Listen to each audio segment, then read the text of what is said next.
What is good, YouTube? Quinn Wade coming to y'all with that instant basketball analysis playoff edition. We're going to talk about how the Oklahoma City Thunder was able to sweep the Memphis Grizzlies this evening. And we're going to go live on Analysis Playground on YouTube, exclusively on there. We're going to talk about it, have a little fun with it at the same time. The Memphis Grizzlies ended up losing this game 117 to 115. As we know, they got blown out in the first two games. Then they went home and showed that they can compete and hang with the Oklahoma City Thunder. But that doesn't really matter if you don't win the series. It doesn't really matter if you don't win a game, which they ended up not doing either or. And Ja Morant was out for a half a game and also the whole entire game tonight. And it sucks for a Grizzly fan or the team, but that's the reality of the situation. And the Thunder, they had some competition already, and they just become a better team and a smarter team, and they just show that they can do, different type of ways and different type of styles, and they can stick together and still pull out and win games. The Thunder won the quarter 34 to 31. They lost that second quarter 28 to 26, but they also won the third quarter 28 to 26, but they lost the fourth quarter 30 to 29. And Chet Holmgren for the Oklahoma City under 29 minutes for him, 3 of 9 from the field, 0 of 4 from 3, 5 of 6 from the free throw line, 2 rebounds, 1 assist, 2 steals, 4 blocks, 1 turnover, 1 personal foul. He was a -3 and plus minus. He finished with 11 points. It was a good game for him. You would like him to be more efficient. You would like him to make more shots. You would like him to rebound the basketball better. But tonight just wasn't that night for that. But I liked his defense, and he's been good defensively this entire series. And they knew that when they drafted him, and he's showing you that he can be a big two-way player for them if his shot continues to develop and be consistent. Jalen Williams, 10 of 21 from the field, took the second most shots as he should. He ended up playing 38 minutes. He was 2 of 5 from 3, 1 of 2 from the free throw line, 4 rebounds, 2 of them was offensive, 5 assists, 1 turnover, 4 personal fouls, a +6 and plus minus. He finished with 23 points. He scored when it was needed. He was able to find his teammates too if he couldn't score. And he was able to defend his position and stay in front of guys and make it tough as he normally does. Isaiah Hartenstein had a double-double, 11 and 12. He was 5 of 7 from the field, 1 of 2 from the free throw line. 3 of his rebounds were offensive, 3 assists, 4 steals, 3 turnovers, 4 personal fouls. He was a +8 and plus minus. He does what he normally does, and that's live near the basket and just finish off plays by being in the right areas at the right time and just knowing when to shoot, knowing when not to, and just resetting the offense if he can to see if somebody can generate a better shot. Shai Gilgeous-Alexander, 38 minutes, 13 of 24 from the field, took the most shots on the team, 1 of 4 from 3. He was 11 to 13 from the free throw line. He lived there, and it worked out for him. 5 rebounds, 2 of them was offensive, 6 assists, 2 steals, 1 block, 1 turnover, 3 personal fouls. He was a +2 and plus minus, and he also stepped up in certain situations in the fourth quarter to close out the Grizzlies as they try to make their last run to be able to win at least a game in this series, to extend it, to see what happens in the next game. Dort didn't play a great game. He played 28 minutes. He was 0 4 from the field. It was all 3-point shots. It's not a lot of shots, so it didn't hurt him that much. But he also scored 4 points because he went 4-4 from the free throw line. He did get 2 rebounds. 1 of them was offensive. He also had 3 personal fouls. He was a +2 and plus minus. And this was a forgettable game for him outside of just competing defensively. Jalen Williams, the other one, 4 minutes for him. He was 0-1 from 3. That was only field goal. He finished with a personal foul. He was a -2 and plus minus, no points. Kenrich Williams finally got back on the court. He played 2 minutes also and took a 3 just like Jalen and missed it too. But he got 1 rebound, 1 turnover, 1 personal foul. He finished as a -2 and plus minus. Alex Caruso, he ended up getting 26 minutes, which was the most off the bench today. But he didn't do a good job of scoring the basketball unless it was at the free throw line because he went 1 of 5 from the field and 1 of 4 from 3. But he went 3 or 4 from the free throw line, giving him 6 points, 5 assists, 3 rebounds, 1 being offensive with 2 steals and a block. He was a -9 and plus minus. As long as he's going to compete defensively and cause chaos and disruption and interruptions, then he did his job. But I like his playmaking, just turning up good shots for great shots and moving off the basketball, creating shots for other teammates. That's he feels is better than the shot that he can create or shoot. Isaiah Joe, 14 minutes for him, 4 of 7 from the field, 3 of 6 from three, 1 rebound, 1 assist, 1 steal, 11 points. He was the only guy to get in double figures off the bench in any statistical category tonight for the Oklahoma City Thunder. Aaron Wiggins played 15 minutes. He was 3 of 7 from the field, 0 of 3 from the three-point line, but he went 3 of 3 from the free throw line. He did get 2 offensive rebounds. That was all the rebounds he had tonight. He had 2 steals, 1 turnover, 1 personal foul. He was a +6 and plus minus. He finished with 9 points, which was good to see.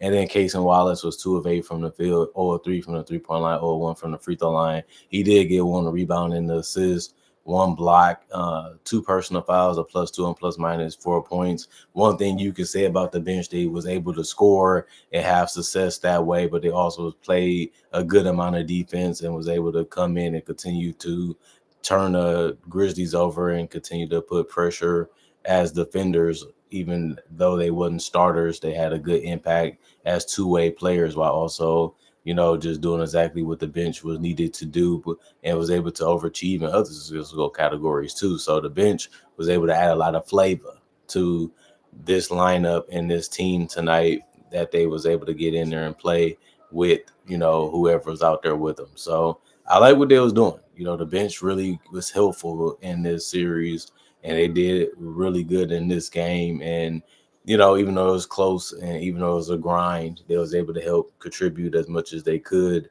And the starters was able to, blend in well with them throughout this whole entire series and specifically this game.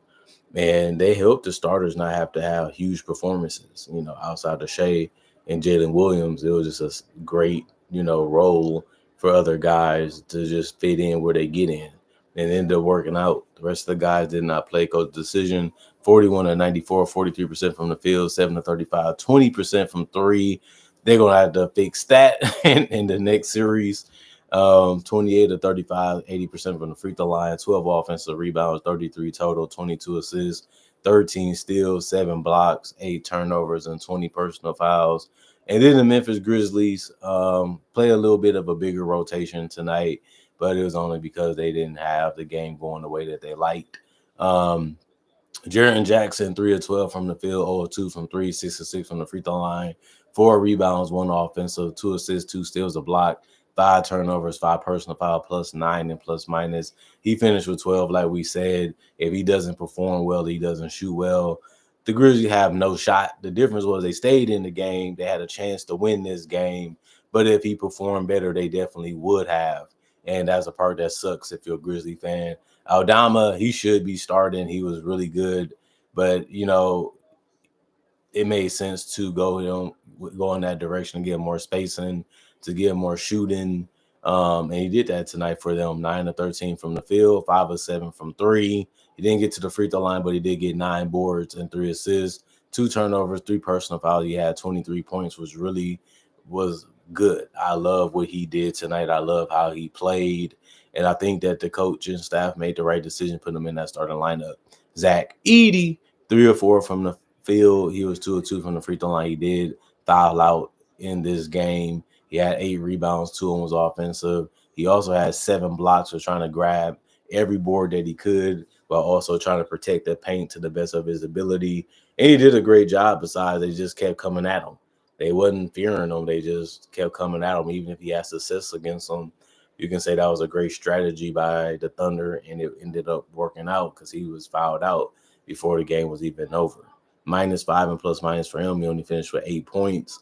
Desmond Bane, he had to shoot the ball a lot better if they was going to be able to pull up the upset. 7 of 20 from the field, 2 of 8 from three, 7 of 8 from the free throw line, 5 rebounds, 1 of them was offensive, 5 assists, 5 turnovers, 5 personal foul, a -1 and plus minus. He ended up having 23 points. The man can score. The man can play. you would just think he would have did a lot better. Other than getting to the free throw line, he just couldn't pull it together enough. But like I said, they needed another person to step up, and it was Scottie Pippen Jr. again. He went 9 of 21 from the field, 2 of 7 from three, 10 of 10 from the free throw line, and he did have a double double. Also, he had 30 points and 11 rebounds. 4 of them was offensive with 4 assists. Um, 5 turnovers and 6 personal fouls. He fouled out too, unfortunately, and he was a -9 and plus minus. He gave them great performances, and that was the only reason why they was able to be in this game is because of him and Odama. You can say Vince Williams Jr., who I thought would be a key contributor to this team. And he played 18 minutes with 3 of 5 from three and 2 of 2 from the free throw line, finished with 11 points, which was the most off the bench. And he was actually the only guy that got in double figures in any statistical category off the bench for the Memphis Grizzlies tonight. 4 rebounds, 3 assists, 1 steal, 2 personal fouls, a +8 and plus minus. For him, Luke Kennard, 2 of 4 from the field, 0 of 2 from three, 3 rebounds, 1 of those offensive with 3 assists. He did get 2 turnovers and a personal foul, +8 and plus minus. He finished with 4 points, and so did John Concar. He made one of his field goals, and he also made 2 of 2 from the free throw line, which gave him 4 points. He actually had 6 rebounds too off the bench in 16 minutes, and he played a good game. And he had one of them that was offensive with 2 assists, 1 steal, 1 block, 1 turnover, and 2 personal fouls. But he did finish as a -4 plus minus. Jay Huff had 6 minutes played for him. 1 rebound, 1 assist, 1 block, 1 personal foul. He was a -5 and plus minus. And Lamar Stevens played a couple seconds. He did get a personal foul, and he was a -1 and plus minus. The rest of the guys did not play. Coach's decision: 37 to 80, 46% from the field, 12 of 31, 38% from three, 29 to 30, 96% from the free throw line. This was a great game from them because they also had 10 offensive rebounds, but 51 total that allowed them to stay in the game and had a chance to steal this game. They also had 24 assists. They won that battle too, but they did have less steals. The Thunder had 22, like I said, and the Grizzlies turned the ball over so much it was almost impossible for them to win, especially because they also fouled the Thunder a lot too. But they did have 10 blocks. They won that category. They had 21 turnovers, which is way too much to be able to win a game. And they also had 32 personal fouls. That also cannot happen if you want to beat a team that has more talent and plays better than you and executes better than you. You put yourself in a tough situation, in a tough spot that you shouldn't be in. And those are things you can control. Those are things that you can do better. And you continue to make the same mistakes and the same things continue to hunt you for this entire game and this entire series. And the Thunder didn't complain about it because it just made the win easier for them. And they was able to collect 4 first. Peace out to the Memphis Grizzlies. They done. They out of here already. They the first team to get swept. They might actually be the only team that gets swept besides the Miami Heat, who has the opportunity to get swept too. I did pick, the Cavaliers to get that sweep on too, but I thought the Grizzlies would at least get one game. They had these 2 games to get it, but they just collapsed down in the fourth quarters. They just couldn't get good shots. They just couldn't make enough shots even if they had good looks. And it sucks just seeing that this team just self-imploded so many times, and they're far from being a championship team. I think this run showed that they're so immature. They don't have the best shot makers. They don't have enough good plays that they can run. They make too many mental mistakes, and they get into their own heads. And those things help you lose. Those things can be your self-demise. And that's why they got swept. It wasn't that the Thunder were just that much better than that. It was just they played better, and the team just didn't play good enough to be able to win the game in the first place. And that's why I thought the series wasn't going to be a tough one. I didn't think the series was going to be a long one.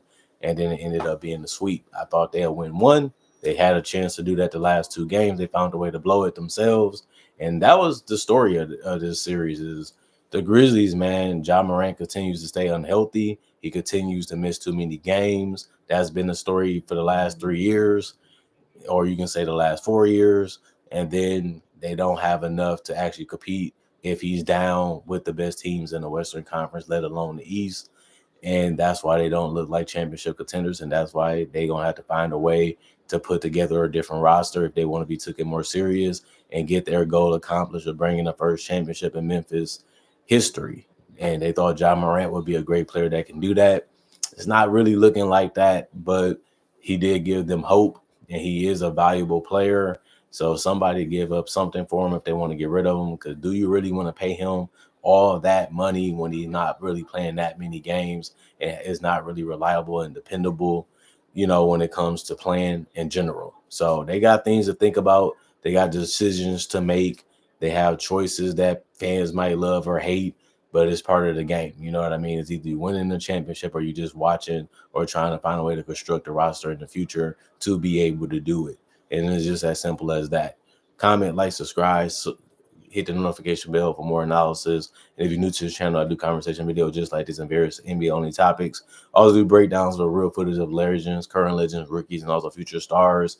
I also do mock draft and draft coverage. So if you love that type of stuff, this is the channel for you, and you will love it because I do have over 3,000 plus videos on my channel that you can watch. Plus, I make videos each and every day for the most part. So you will love that too if you're an NBA fan, especially if you love basketball that much. I got so much content that you won't get enough. You'll want more. And that's why I go every day for the most part. Other than that, check out my social media if you want to see some other things besides the basketball stuff I do on this channel. I also got my email on my channel if you want to contact me, and not on social media, not in the comment section. And on top of that, thank y'all for watching. Thank y'all for staying subscribed. I love the fact that y'all enjoy the content that I make and y'all look forward to it. That's one of the best things about being a content creator. I make the content the way I love and want to, and you guys love and appreciate it for what that will be. And I love y'all for that, and I thank y'all for that. Other than that, hope you guys enjoying y'all weekend. Hope you guys enjoying y'all day. Hope you guys stay blessed up. And all I can say is let's try to continue to make 2025 a better year than 2015. 10 years later, we should be being wiser, smarter. We should be doing better. And I think we've been doing that the first 4 months. So let's continue to do that and stay as consistent as possible of reaching those goals. And hope you guys are setting goals and reaching y'all's and continuing to try the best y'all can to live the best life that y'all can before y'all 6 feet under in that casket. Other than that, y'all stay blessed. I'm gone for now. I'll see y'all later today with more analysis, and peace out.